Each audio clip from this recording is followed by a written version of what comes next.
إن الحمد لله نحمده ونستعينه ونستغفره ونعوذ بالله من شرور أنفسنا وسيئات أعمالنا من يهده الله فلا مضل له ومن يضلل فلا هادي له أشهد أن لا إله إلا الله وأشهد أن محمدا عبده ورسوله اللهم صل وسلم على سيدنا محمد وعلى آل سيدنا محمد أدى الأمانة وبلغ الرسالة ونصح للأمة وجاهد في سبيل الله حتى أتاه اليقين أما بعد فيا أيها المسلمون رحمكم الله أوصيكم وإياي بتقوى الله وطاعته لعلكم تفلحون وقال تعالى وهو أصدق القائلين أعوذ بالله من الشيطان الرجيم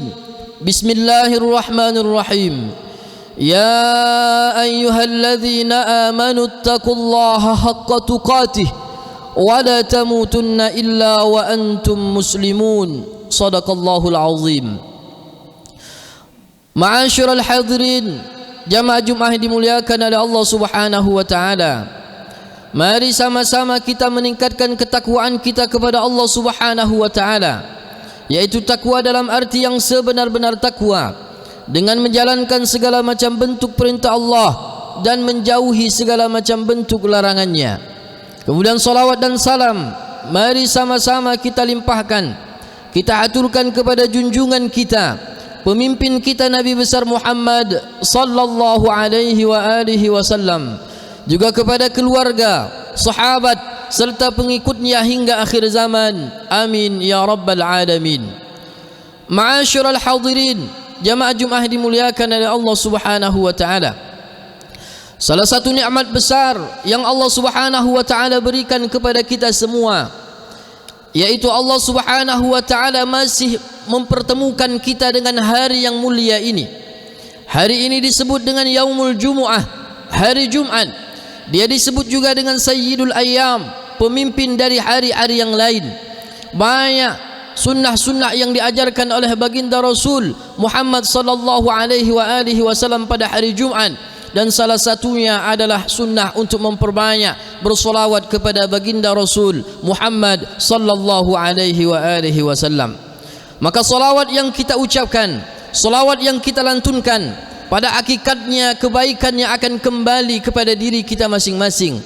Rasulullah sallallahu alaihi wa alihi wasallam bersabda, "Man shalla alayya salatan wahidatan, sallallahu alaihi biha asyarah." Siapa orang yang berselawat kepadaku satu kali, kata Rasulullah sallallahu alaihi wa alihi wasallam, maka Allah Subhanahu wa taala akan berselawat kepadanya sebanyak 10 kali. Kemudian salawat yang kita ucapkan juga merupakan salah satu bukti dan tanda cinta kita kepada Rasulullah sallallahu alaihi wa alihi wasallam. Kita seringkali mengaku bahwa kita adalah umat Nabi Muhammad sallallahu alaihi wa alihi wasallam. Kita seringkali berharap dan meminta agar kita mendapatkan syafaat dari baginda Rasul Muhammad sallallahu alaihi wa alihi wasallam. Tapi pertanyaannya adalah, berapa banyak kita bersolawat kepada baginda Rasul Muhammad sallallahu alaihi wa alihi wasallam? Sementara kalau kita melihat sejarah betapa cinta para sahabat kepada Rasulullah sallallahu alaihi wa alihi wasallam begitu luar biasa. Kita mengenal sahabat Rasulullah sallallahu alaihi wa alihi wasallam, Abu Bakar As-Siddiq namanya. Dia adalah sahabat sekaligus mertua daripada Rasulullah sallallahu alaihi wa alihi wasallam. Cintanya kepada Rasulullah begitu luar biasa sampai Allah Subhanahu wa taala lukiskan kisahnya di dalam Al-Qur'an ketika Abu Bakar As-Siddiq hijrah bersama Rasulullah sallallahu alaihi wa alihi wasallam, berada berdua bersama Rasulullah sallallahu alaihi wasallam di dalam Gua Thur. Pada saat itu sebelum masuk ke dalam Gua Thur, Abu Bakar terlebih dahulu masuk ke dalam gua. Dia periksa di dalam gua biar siapa tahu ada sesuatu yang membahayakan atau binatang buas yang bisa membahayakan Rasulullah sallallahu alaihi wa alihi wasallam. Ditutup semua lubang dengan kainnya, tinggal tersisa ada lubang yang kemudian habis kainnya sehingga tak mampu dia lagi untuk menutup lubang tersebut. Kemudian lubang itu ditutup dengan kakinya. Kemudian Rasul masuk. Rasul tidur di pangkuan Abu Bakar As-Siddiq. Saat Rasul terlelap, ternyata dari lubang tersebut ada binatang buas yang menggigit kaki daripada Sayyidina Abu Bakar As-Siddiq. Sakit begitu luar biasa, sakit yang tiada terkira, tapi kemudian ditahan karena tak ingin Rasulullah sallallahu alaihi wasallam terjaga. Ditahan rasa sakit yang begitu luar biasa sampai kemudian menetes air matanya jatuh ke pipi Rasulullah sallallahu alaihi wasallam. Rasul terjaga, kemudian Rasul bertanya, "Ada apa ya Abu Bakar? Kenapa engkau bersedih?" Lalu kemudian Abu Bakar menceritakan bahwa tadi ada binatang yang kemudian menggigit kakinya, tapi dia tak mau membangunkan tidur Rasulullah sallallahu alaihi wasallam yang lelap. Mampu merasakan rasa sakit karena cinta kepada Rasulullah sallallahu alaihi wasallam. Kita juga mengenal sahabat Rasulullah sallallahu alaihi wasallam, Umar bin Khattab namanya. Sebelum masuk ke dalam agama Islam, Umar bin Khattab sempat hampir ingin membunuh Rasulullah sallallahu alaihi wasallam. Tapi setelah dia masuk ke dalam agama Islam, dia menjadi orang yang paling depan membela perjuangan Rasulullah sallallahu alaihi wasallam. Bahkan ketika pertama kali mendapatkan kabar bahwa Rasulullah sallallahu alaihi wasallam wafat pada saat itu, Umar bin Khattab salah satu orang yang tak percaya dengan wafatnya Rasulullah sallallahu alaihi wasallam. Ketika dapat kabar bahwa Rasulullah sallallahu alaihi wasallam wafat, dia berdiri lalu kemudian dia mengatakan, "Man qala anna Muhammadan qad mata sa'aqtuluh." Siapa yang mengatakan kalau Muhammad telah wafat, aku akan bunuh dia. Apakah saat itu Umar bin Khattab tak percaya dengan takdir Allah Subhanahu wa taala? Tidak. Dia adalah sahabat Rasul yang mulia. Dia tahu dengan takdir dan ketentuan Allah Subhanahu wa taala, tapi rasa cintanya kepada Rasulullah sallallahu alaihi wasallam menyebabkan dia tak ingin berpisah dengan Rasulullah sallallahu alaihi wasallam. Kemudian ada sahabat Rasulullah sallallahu alaihi wasallam. Dia masih muda. Saat itu dia masih remaja. Ali bin Abi Thalib namanya. Ketika Rasul hijrah, Ali bin Abi Thalib diminta untuk menggantikan tempat tidur Rasulullah sallallahu alaihi wasallam. Sedangkan dia tahu bahwa di luar ada kaum kafir Quraisy yang siap membunuh Rasulullah sallallahu alaihi wasallam. Seandainya mereka tak membuka selimut lalu kemudian langsung membunuh, bisa jadi malam itu adalah malam terakhir bagi Ali bin Abi Thalib. Tapi karena cinta kepada Rasulullah sallallahu alaihi wasallam, mampu menempuh bahaya, tak memikirkan nyawa karena cinta kepada Rasulullah sallallahu alaihi wasallam. Ada satu lagi sahabat Rasulullah sallallahu alaihi wasallam. Dia adalah seorang budak ada di Ethiopia, Bilal bin Rabah namanya. Dulu ketika masih budak, dia sudah masuk ke dalam agama Islam. Ketika disiksa, tak ingin dia keluar dari agama Islam, sampai kemudian datang Abu Bakar As-Siddiq memerdekakan Bilal bin Rabah. Setelah masuk ke dalam agama Islam, dia diberikan amanah oleh Rasulullah sallallahu alaihi wasallam sebagai muazzinnya Rasulullah sallallahu alaihi wasallam. Setiap hari, setiap subuh dia mengumandangkan azan. Lalu kemudian setelah azan, biasanya sebelum iqamah dia mengetuk pintu Rasulullah sallallahu alaihi wasallam. Barulah kemudian Rasulullah sallallahu alaihi wasallam keluar. Rasul salat bersama para sahabat. Maka ketika Rasulullah sallallahu alaihi wasallam wafat, tak sanggup Bilal bin Rabah berada di kota Madinah, tak sanggup lagi dia mengumandangkan azan di tempat di mana banyak kenangan bersama Rasulullah sallallahu alaihi wasallam. Dia pergi dari kota Madinah, dia hijrah ke negeri Syam karena tak mampu dia mengenang begitu banyak peristiwa indah bersama Rasulullah sallallahu alaihi wasallam. Bertahun-tahun lamanya dia hijrah sampai kemudian datang Umar bin Khattab ingin mengajak agar Bilal bin Rabah mengumandangkan azan kembali di kota Madinah. Tapi pada saat itu Bilal bin Rabah mengatakan, aku tak sanggup mengumandangkan azan di tempat di mana banyak kenangan bersama Rasulullah sallallahu alaihi wasallam. Sampai tiba masanya datang cucu kesayangan Rasulullah sallallahu alaihi wasallam Hasan wal Husain meminta kepada Bilal bin Rabah untuk kembali mengumandangkan azan. Barulah Bilal kembali, tak mau dia menolak permintaan Sayyidina Hasan wal Husain, cucu kesayangan Rasulullah sallallahu alaihi wasallam. Bilal bin Rabah kembali saat subuh, dia mengumandangkan azan pertama kali setelah dia hijrah ke Syam, pergi dari kota Madinah. Ini saat pertama kali dia mengumandangkan azan kembali di kota Madinah. Pada saat azan berkumandang, saat itu seluruh sahabat yang berada di kota Madinah haru. Ini adalah suara yang dulu kita dengar, ini adalah suara yang dulu kita rindukan dan sudah lama hilang. Kalau suara ini datang, kalau suara ini terdengar, biasanya Rasulullah sallallahu alaihi wasallam akan salat bersama kita. Kemudian ada sahabat yang mengatakan mereka mengira bahwa Rasulullah sallallahu alaihi wasallam hidup kembali, Rasul datang kembali. Mereka berduyun-duyun datang ke Masjid Nawawi ingin melihat siapa tahu Rasulullah sallallahu alaihi wasallam kembali.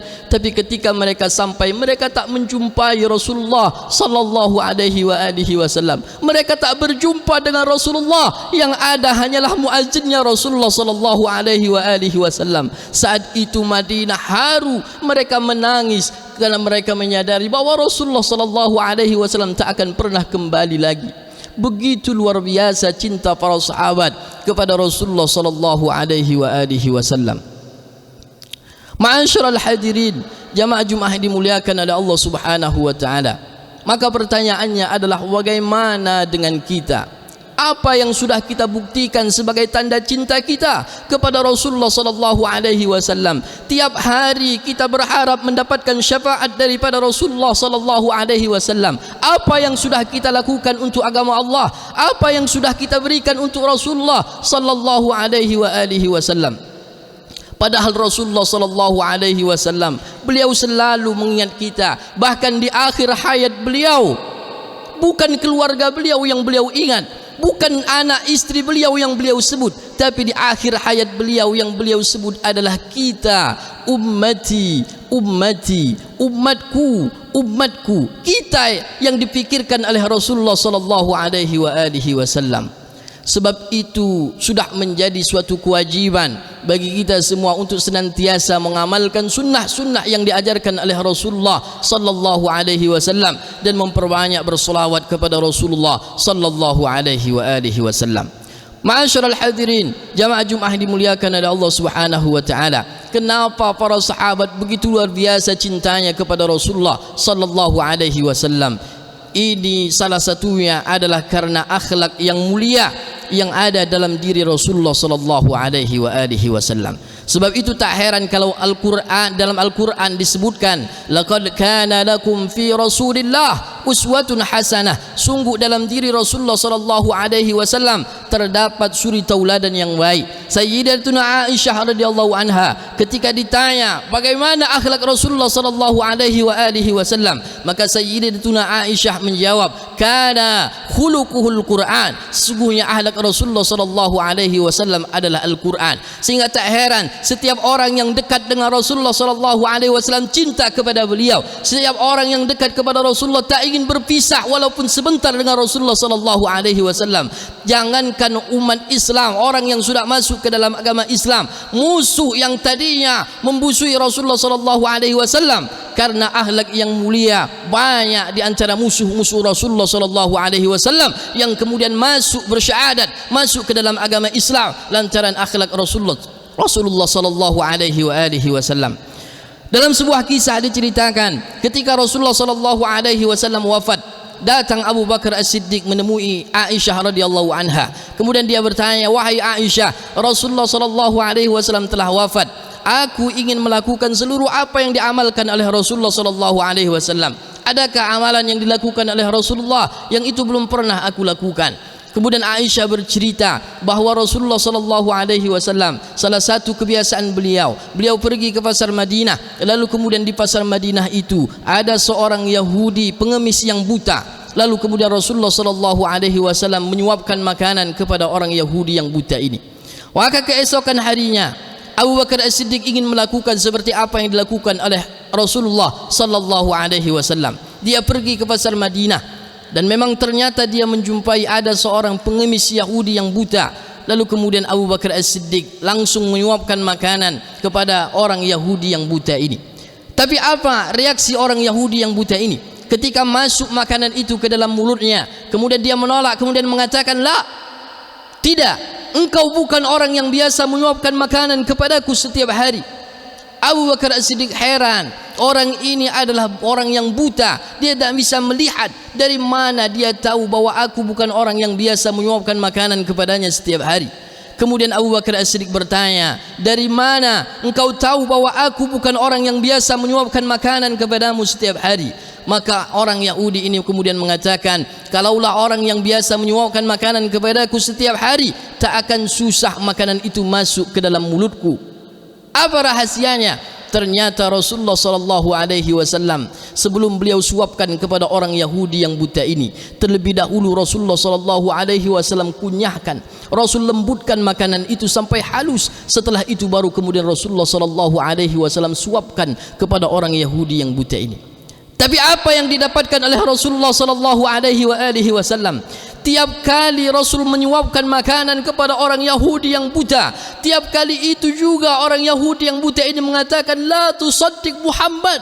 Jangan percaya kepada Muhammad. Innahu majdud. Muhammad itu gila. Innahu kadzab. Muhammad itu dusta. Tiap hari Rasulullah sallallahu alaihi wasallam suapkan makanan kepada orang Yahudi yang buta. Tak hanya disuapkan, dihaluskan dengan gigi Rasulullah yang mulia, tapi setiap hari itu juga orang Yahudi ini menghina Rasulullah sallallahu alaihi wasallam, mengatakan Rasul gila, mengatakan Rasul dusta. Tapi apa yang dilakukan oleh Rasulullah sallallahu alaihi wasallam? Apakah Rasul marah? Tidak. Apakah Rasul berhenti memberikan makanan? Tidak. Tak satu patah kata pun keluar dari lisan Rasulullah sallallahu alaihi wasallam sampai beliau wafat. Orang ini kemudian bertanya, "Siapa orang yang biasa menyuapkan makanan kepadaku setiap hari?" Maka Abu Bakar kemudian menjawab, "Innahu Rasulullah sallallahu alaihi wasallam." Dia adalah Rasulullah Muhammad sallallahu alaihi wasallam. Menangis orang Yahudi ini. Ternyata orang yang selama ini dikatakan gila, dikatakan dusta, dia adalah orang yang setiap hari menyuapkan makanan kepadanya. Kemudian dia bertanya, "Aina Muhammad? Di mana Muhammad? Apakah dia benci kepadaku lalu dia tidak mau lagi menyuapkan makanan kepadaku?" Kemudian Abu Bakar mengatakan, "Innahu qad tufiya." Rasulullah sallallahu alaihi wasallam telah wafat. Menangis orang Yahudi ini, menyesal karena dia tak sempat mengetahui bahwa itu adalah Rasulullah sallallahu alaihi wasallam. Lalu kemudian dia mengikrarkan syahadah, dia masuk ke dalam agama Islam lantaran akhlak Rasulullah sallallahu alaihi wasallam yang mulia. Inilah yang harus kita contoh dari Rasulullah sallallahu alaihi wasallam. Betapa banyak orang-orang yang tadinya memusuhi Islam masuk ke dalam agama Islam lantaran akhlak Rasulullah sallallahu alaihi wasallam yang mulia.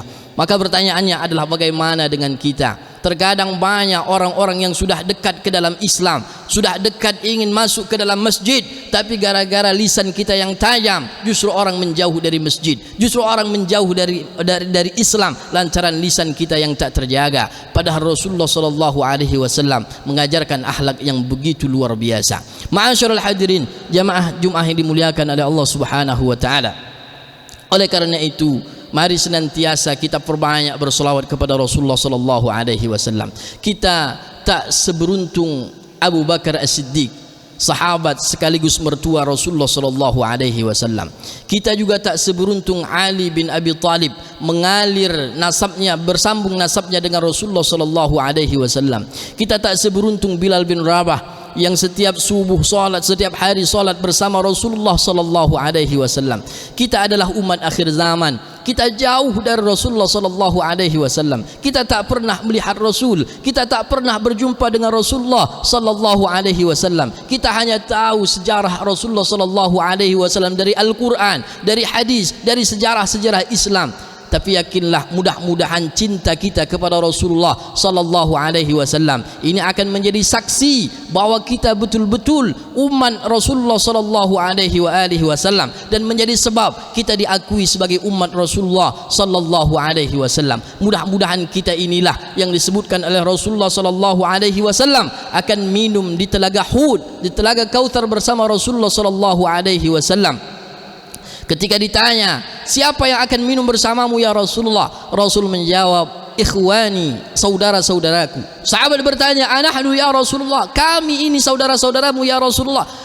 Rasulullah menjawab, la bal antum ashabi, tidak, kalian adalah sahabat-sahabatku. Siapa saudaramu itu ya Rasulullah? Hum amanu bi walam yarawni. Ada mereka orang-orang yang beriman, percaya dengan ajaranku, padahal mereka belum pernah melihat aku. Mudah-mudahan kita inilah umat akhir zaman yang kita tak pernah melihat Rasulullah sallallahu alaihi wasallam, tak pernah berjumpa dengan Rasulullah sallallahu alaihi wasallam, tapi kita percaya kepada ajaran Rasulullah sallallahu alaihi wasallam dan kita cinta kepada Rasulullah sallallahu alaihi wasallam. Mudah-mudahan cinta kita inilah yang nanti akan menjadikan kita diakui sebagai umat Nabi Muhammad sallallahu alaihi wasallam dan kita akan mendapatkan syafaat dari baginda Rasul Muhammad sallallahu alaihi wa alihi wasallam. Amin ya rabbal alamin. Barakallahu li wa lakum bil Qur'anil azim wa nafa'ani wa iyyakum bima fihi minal ayati wa dhikril hakim wa taqabbala minni wa minkum tilawatah innahu huwas samiul alim.